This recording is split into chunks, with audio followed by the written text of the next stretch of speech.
Ito hong ratipikadong 2026 General Appropriations Act, kasalukuyan na raw hong sumasailalim sa masusing pagsusuri matapos itong matanggap ng Malacanang kahapon.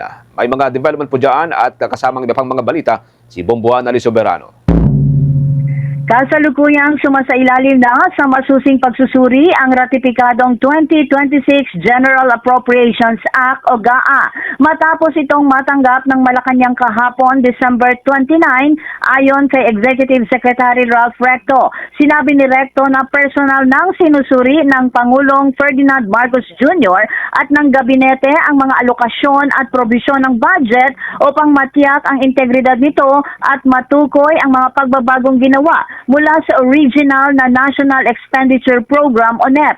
Inaasahang matatapos ang pagsusuri sa loob ng isang linggo at tiniyak na hindi maantala ang operasyon ng gobyerno kahit pansamantalang gumana sa ilalim ng reenacted budget. Sa kabilang dako, iginiit naman ni House Appropriations Chairman Micaela Sonsing na may sapat na safety nets ang 2026 General Appropriations Act sa paggamit ng unprogrammed appropriations. Kine-question kasi ito ng ilang mambabatas. Pakinggan natin ang naging tugon ni Representative Micaela Sonsing. Kung titignan po, kung hihimayin po ang laman ng mga programa sa kasalukuyan ng unprogrammed appropriations, ang laman po noon foreign assisted projects, AFP modernization, RACE, CARS, Marawi Rehabilitation Compensation Fund, and other items. Nakalista po specifically what purposes those are. The GAA will form the legal basis for the unprogrammed appropriations for the purposes specified for which the unprogrammed appropriations will be allotted. So yung GAA po kasi is the legal basis for the unprogrammed appropriations. Umalma naman si ML Party List Representative Leila De Lima sa 243 billion unprogrammed appropriations na pinagtibay ng BICAM. Iginiit ng mambabatas na dapat itong tuluyang tinanggal at nagpahayag ng pagkadismaya din dahil hindi sila nabigyan ng pagkakataong ipaliwanag ang kanilang no vote kahapon. Pakinggan natin si Representative Leila De Lima. To vote for no, to explain our respective no votes, especially so na wala namang prohibition yan sa rules. Yes, may ganun lang ang boto ay, and then nay votes, pero there's no prohibition on the manifestation or for any one of those who register for no votes to explain for the record the no votes. So, nakaka-dismaya, hindi dapat nangyayari ito sa deliberative collegial body like Congress.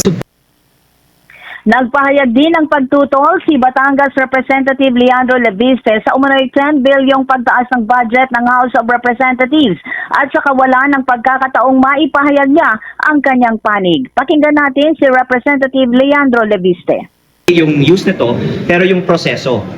Ang panawagan ko, idebate natin lahat ng mga budget, lalo na yung mga ini-increase ng budget dahil ang Kongreso ay nagtaas ng sariling budget ng 10.5 billion pesos na walang debate.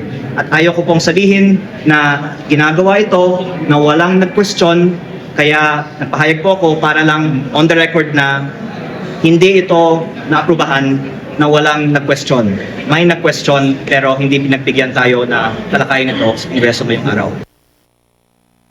Samantala, sa pagunita naman ngayong araw ng ika-129 anniversary ni Jose Rizal, nananawagan si Pangulong Ferdinand Marcos Jr. sa mga Pilipino na isabuhay ang integridad, pananagutan at pagmamahal sa bayan na ipinamalas ng ating pambansang bayani. Hinikayat ng Pangulo lalo na ang kabataan na ipares ang patriotismo sa responsableng pagkamamamayan upang makatulong sa pagbuo ng isang makatarungan at maunlad na bagong Pilipinas.